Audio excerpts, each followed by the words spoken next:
이 이야기는 아버지가 끝내 말하지 못한 단 하루에 관한 이야기입니다. 아버지는 그날 가족에게 전화 한 통을 걸었습니다.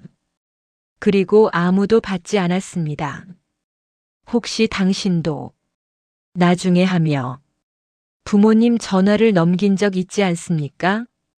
이 이야기를 끝까지 들으시면 아마 오늘 전화를 한 통 하게 되실 겁니다. 일부. 아버지는 늘 말이 없었습니다. 아버지는 집에서 가장 조용한 사람이었습니다. 밥상 앞에서도 TV를 볼 때도 누군가 이야기를 꺼낼 때조차 아버지는 늘 고개만 끄덕였지 먼저 말을 꺼내는 법이 없었습니다. 아버지는 원래 저래. 우리는 그렇게 생각하며 그 침묵에 익숙해졌습니다. 하지만 지금 와서 생각해보면 그 침묵은 성격이 아니라 선택이었을지도 모릅니다. 1. 말 없는 가장의 하루. 아버지는 매일 같은 시간에 일어났습니다. 새벽 5시 반. 알람이 울리기 전 늘 먼저 눈을 뜨셨습니다. 아무도 없는 거실에서 불을 켜지도 않은 채 조용히 세수를 하시고 구겨진 작업복을 입으셨습니다. 우리는 그 모습을 한 번도 제대로 본 적이 없었습니다. 왜냐하면 우리가 잠에서 깨어날 때쯤이면 아버지는 이미 집을 나선 뒤였기 때문입니다. 아버지 언제 나가셨어? 어느 날 엄마가 물으면 아버지는 그저 짧게 대답하셨습니다.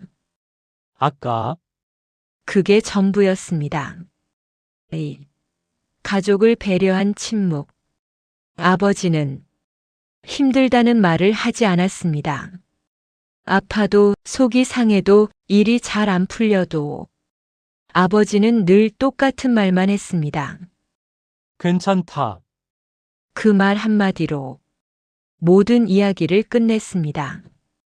우리는 그게 아버지의 강함이라고 믿었습니다. 가족을 걱정시키지 않으려는 배려라고 생각했습니다. 하지만 지금 와서야 알게 됩니다. 그 괜찮다라는 말 속에 얼마나 많은 말들이 눌러 담겨 있었는지를. 3. 이상한 습관. 어느 순간부터 아버지에게 이상한 습관이 생겼습니다. 저녁을 드신 뒤 항상 베란다에 나가 한참을 서 계셨습니다. 아무것도 하지 않고 그저 어둠 속을 바라보고만 계셨습니다. 아버지, 뭐 보세요? 내가 물으면 아버지는 고개를 돌리지 않은 채 짧게 답하셨습니다. 아무것도 아니다. 그 말투엔 묘하게 끝내지 않은 문장이 남아 있었습니다. 하지만 나는 더 묻지 않았습니다. 그게 아버지의 방식이니까. 우리는 그렇게 아버지의 침묵을 존중한다는 이유로 외면했습니다. 4. 병원에서 돌아온 날. 어느 날 아버지가 병원에 다녀오셨습니다. 혼자서. 엄마는 물었습니다. 어디 아파? 아버지는 잠시 멈췄다가 아주 천천히 말했습니다. 나이 들면 다 그렇지 뭐. 그리고는 그날 저녁도 아무 일 없다는 듯 밥을 드셨습니다. 그런데 젓가락을 쥔 손이 미세하게 떨리고 있었습니다. 나는 그걸 보았지만 모른 척 했습니다. 지금 생각하면 그날이 처음이자 마지막으로 아버지가 도움을 요청한 순간이었을지도 모릅니다. 말 대신 몸으로. 그날의 전화. 그날은 아주 평범한 날이었습니다. 퇴근길 휴대폰에 아버지 이름이 떴습니다. 지금은 좀 바쁜데? 이따가 전화드려야지. 나는 전화를 받지 않았습니다. 아버지는 다시 전화하지 않았습니다. 문자를 보내지도 않았고, 다음 날에도 아무 말이 없었습니다. 우리는 그렇게 그날을 넘겼습니다. 아무 일도 없는 날처럼. 6. 시청자에게 건네는 한 문장. 혹시 당신도 그런 적 있지 않습니까? 부모님의 전화가 왔을 때 나중에 해야지 하며 넘겨버린 적. 그때는 몰랐습니다. 그 전화가 말하지 못한 마지막이었을지도 모른다는 걸. 2부에서는 아버지가 혼자 견뎌왔던 시간, 그리고 가족 누구도 몰랐던 그날의 전조들이 하나씩 드러나기 시작합니다. 아버지는 왜 끝까지 말하지 않았을까요? 아버지는 그날 이후 집안에서 조용히 무언가를 정리하기 시작했습니다. 우리는 그게 그저 나이가 들어서라고 생각했습니다. 2부. 아버지는 혼자서 모든 걸 정리하고 있었다. 1. 달라진 아버지의 행동. 그날 이후 아버지는 조금 달라졌습니다. 눈에 띄게 달라진 건 아니었습니다. 그래서 더 알아채기 어려웠습니다. 아버지는 집 안 여기저기를 조용히 정리하기 시작했습니다. 서랍 속에 몇 년 동안 손도 대지 않던 물건들, 언젠가 쓰겠다고 모아둔 나사와 전선들, 이미 고장난 시계들까지 하나씩 아주 천천히 버리거나 정돈했습니다. 엄마가 물었습니다. 이런 건 왜 버려? 아버지는 고개를 들지 않은 채 짧게 말했습니다. 이제 필요 없잖아. 그 말은 물건에 대한 말이었지만 이상하게도 사람의 마음을 찌르는 말처럼 들렸습니다. 말하지 않은 약속들. 어느 날은 아버지가 가족 통장을 꺼내놓고 한참을 들여다보고 계셨습니다. 나는 웃으며 말했습니다. 아버지 요즘 왜 이렇게? 재산 정리하세요? 무슨 일 있어요? 아버지는 잠시 멈췄다가 웃지도 않고 대답했습니다.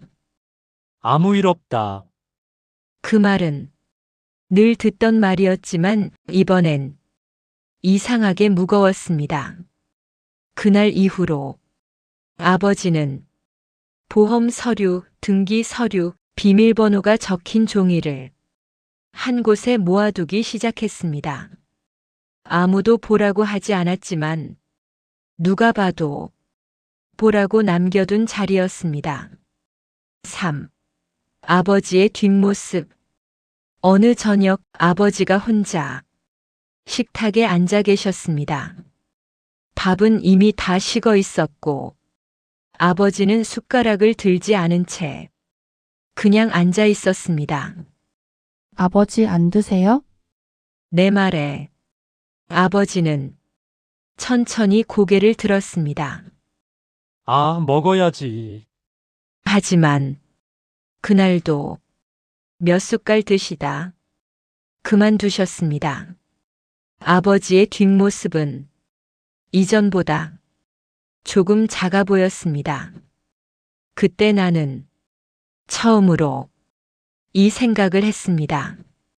아버지가 나보다 먼저 무언가를 포기하고 있는 건 아닐까. 하지만 그 생각을 끝까지 붙잡지 않았습니다. 우리는 보통 불편한 예감에서 가장 먼저 눈을 돌리니까요. 4. 병원 봉투. 며칠 뒤 우연히 아버지 방에서 병원 봉투를 발견했습니다. 열어볼 생각은 없었습니다. 정말로요. 그런데 봉투 안에서 흘러나온 종이 한 장에 내 이름이 적혀 있었습니다. 아버지 글씨로 딸. 그 아래엔 아무 말도 없었습니다. 단지 병원 이름과 날짜만 적혀 있었습니다. 나는 그날 아무 말도 하지 않았습니다. 왜냐하면 그 순간 확인하고 싶지 않았기 때문입니다. 확인하는 순간 우리가 아버지의 침묵에 동참해왔다는 사실을 인정해야 할 것 같았으니까요. 다시 오지 않은 전화. 그날 밤 나는 휴대폰을 몇 번이나 들었다 내려놓았습니다. 아버지에게 전화할까 하다가 그만두기를 반복했습니다. 괜히 걱정만 시키는 거 아닐까? 나는 그렇게 스스로를 설득했습니다. 하지만 아버지는 그날도 전화를 걸지 않았습니다. 그날 이후로 아버지의 휴대폰은 조용해졌습니다. 알림도 부재중 전화도 없었습니다. 마치 이미 할 말은 다 해버린 사람처럼. 6. 시청자에게 멈춰 세우는 문장. 혹시 당신도 그런 적 있지 않습니까? 상대가 아무 말도 하지 않아서 정말 괜찮은 줄 믿어버린 적. 하지만 말하지 않는 사람일수록 이미 혼자서 모든 결론을 내려버린 상태일지도 모른다는 걸 우리는 너무 늦게 배웁니다. 3부에서는 마침내 아버지가 숨기고 있었던 그날의 진실이 드러납니다. 왜 아버지는 끝내 말하지 않기로 결심했는지, 그리고 그 침묵이 어떤 선택으로 이어졌는지. 아버지는 이미 자신의 결말을 알고 있었습니다. 그리고 그 사실을 가족에게만은 끝내 말하지 않기로 결심했습니다. 3부. 아버지는 이미 결심을 끝낸 상태였다.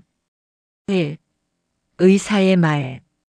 그날 아버지는 혼자 병원에 있었습니다. 의사는 차트를 내려다보다가 잠시 말을 멈췄습니다. 그리고 아버지를 보지 않은 채 조용히 말했습니다. 지금 상태로는 시간을 장담하기 어렵습니다. 아버지는 고개를 끄덕였습니다. 놀라지도 묻지도 않았습니다. 의사는 그 반응이 이상했는지 다시 말을 이었습니다. 가족분들께 설명드려야 합니다. 그때 아버지가 처음으로 입을 열었습니다. 말하지 않겠습니다. 의사는 잠시 멈췄습니다. 혼자 견디시기엔 버거우실 텐데요. 아버지는 짧게 웃었습니다. 원래 혼자 하는 겁니다. 아버지가 두려워한 것. 아버지가 두려워한 건 죽음이 아니었습니다. 아버지가 끝까지 피하고 싶었던 건 가족의 얼굴이었습니다.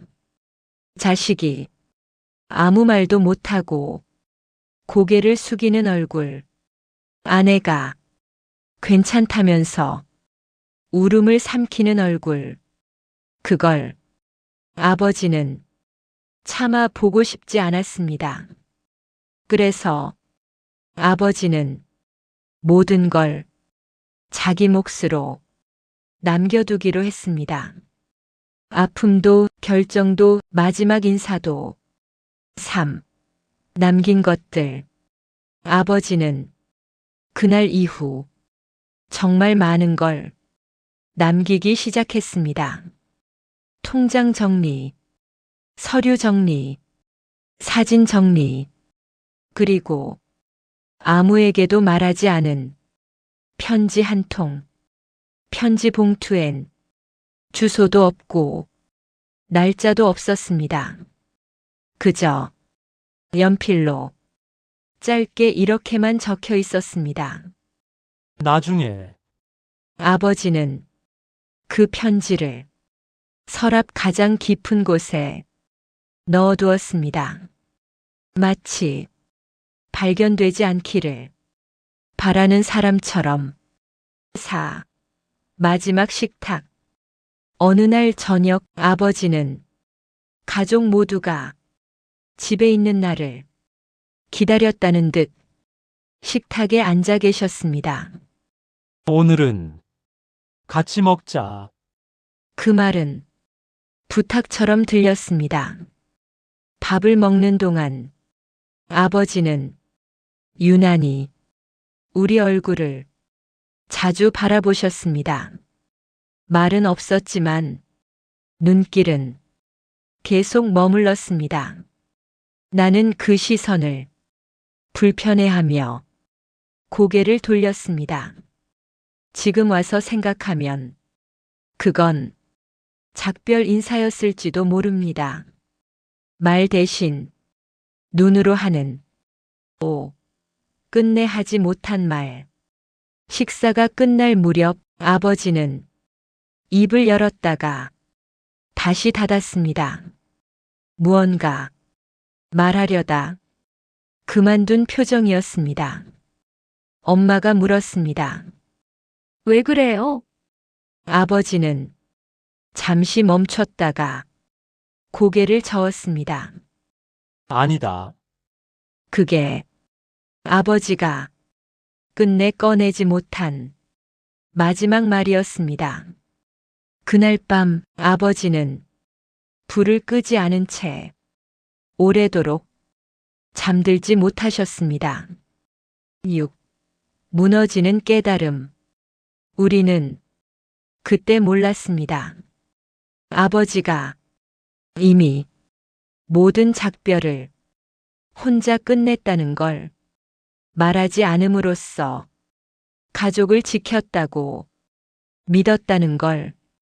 하지만 그 침묵이 남겨진 사람에게 얼마나 큰 죄책감으로 돌아오는지도 아버지는 알지 못했습니다. 7. 시청자를 무너뜨리는 질문. 혹시 당신도 비슷한 선택을 하고 있지는 않습니까? 아픈 이야기를 혼자만 알고 말하지 않는 것이 사랑이라고 믿고 있지는 않습니까? 하지만 사랑은 혼자 견디는 게 아니라 함께 아파하는 것일지도 모릅니다. 4부에서는 아버지가 쓰러진 그날의 이야기 그리고 우리가 끝내 듣지 못한 아버지의 진짜 목소리가 이어집니다. 아버지는 끝내 아무 말도 하지 않았습니다. 그리고 그 침묵은 남겨진 사람들에게 평생 지워지지 않는 질문이 되었습니다. 4부.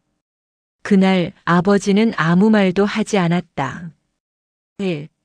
새벽의 전화. 전화는 새벽에 울렸습니다. 그 시간에 울리는 전화는 늘 좋지 않은 소식이라는 걸 몸이 먼저 압니다. 보호자분 되시죠? 그 한 문장으로 모든 게 끝났습니다. 나는 아무 대답도 하지 못한 채 전화를 붙잡고 한참을 서 있었습니다.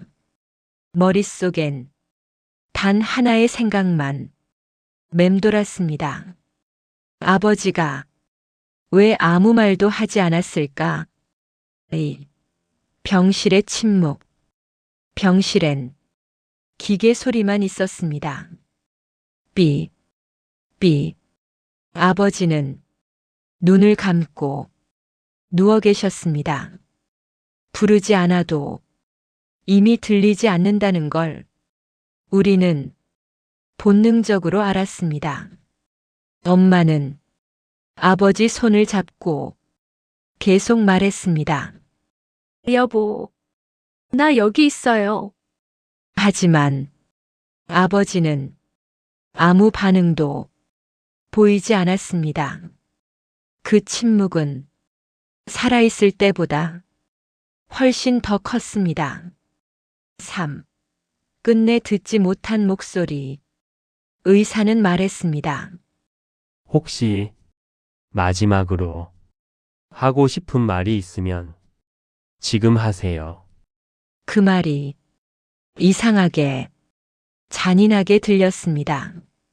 아버지는 늘 말이 없던 사람이었습니다. 그런데 왜 우리는 이 순간에서야 아버지의 말을 기다리고 있었을까요? 나는 아버지 얼굴을 가만히 바라보다가 속으로 되뇌었습니다.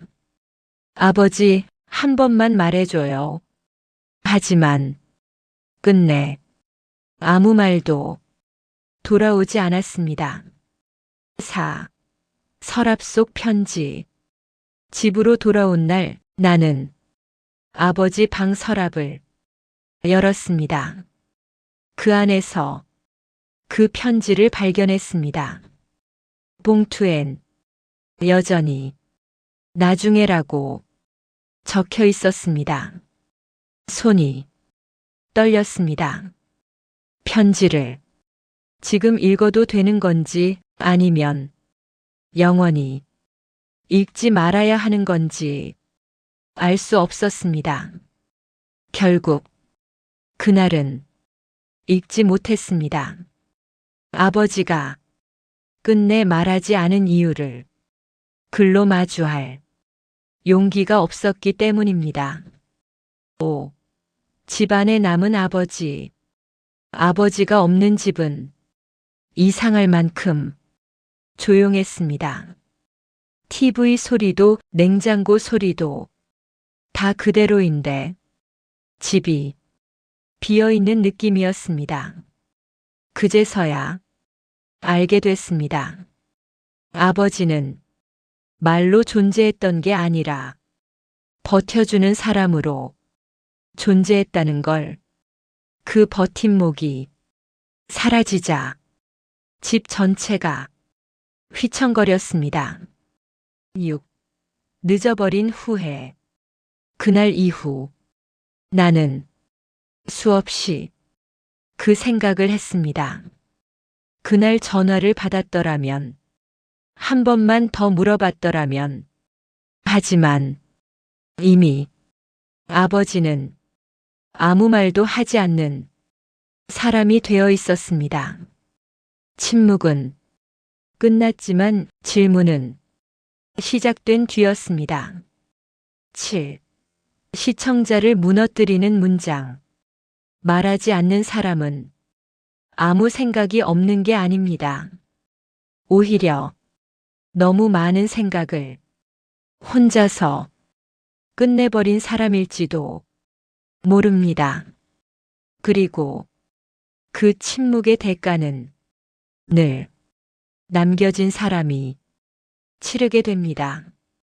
5부에서는 마침내 아버지가 남긴 그 편지를 마주합니다. 그리고 이 이야기가 슬픔으로 끝나지 않고 당신의 오늘을 바꾸는 이유가 드러납니다. 아버지는 끝내 한 문장만을 남겼습니다. 그 문장은 사랑이었고 부탁이었고 우리를 살게 하는 말이었습니다. 5부. 아버지가 끝내 남긴 한 문장. 1. 결국 열어본 편지. 장례가 끝난 뒤 집은 다시 조용해졌습니다. 너무 조용해서 사람이 살았던 곳이라는 게 믿기지 않을 만큼 나는 아버지 방 서랍 앞에 한참을 앉아 있었습니다. 그리고 마침내 그 봉투를 열었습니다. 나중에 아버지는 그 말을 끝까지 미뤄두고 떠난 사람이었습니다. 이 아버지의 글씨, 편지는 길지 않았습니다. 아버지는 늘 말이 적었으니까요. 연필로 눌러 쓴 글씨는 군데군데 조금씩 떨려 있었습니다. 지연아, 이 편지를 읽고 있다면 나는 이미 너희 곁에 없겠지. 그 한 줄을 읽는데 숨이 막혔습니다. 편지는 계속 이어졌습니다. 말하지 못해서 미안하다. 걱정시키기 싫었다. 아버지는 끝까지 변명하지 않았습니다. 다만 자신의 선택을 담담히 적어 내려갔습니다. 3. 아버지가 남긴 진짜 말. 편지의 마지막엔 이 문장이 적혀 있었습니다. 내가 없더라도 너희는 서로를 꼭 안아줘라. 그 문장을 읽는 순간 나는 참고 있던 울음을 끝내 터뜨렸습니다. 아버지는 사랑한다고 쓰지 않았습니다. 대신 사랑하는 방식을 남겼습니다. 서로 혼자 두지 말라고. 4. 뒤늦은 이해. 그제서야 모든 침묵이 이해됐습니다. 아버지는 강해서 말하지 않은 게 아니라 약해지는 모습을 보이고 싶지 않았던 사람이었습니다. 그리고 그 선택이 사랑이라고 믿었던 사람이었습니다. 하지만 사랑은 혼자 견디는 게 아니라 함께 나누는 거라는 걸 아버지는 끝내 알지 못한 채 떠나셨습니다. 5. 남겨진 사람의 목. 아버지는 떠났지만 이야기는 끝나지 않았습니다. 이 이야기를 듣고 있는 당신이 있기 때문입니다. 혹시 지금도 혼자서 아픔을 삼키고 계신가요? 혹은 부모님, 배우자, 누군가의 침묵을 괜찮겠지 하고 넘기고 계신가요? 6.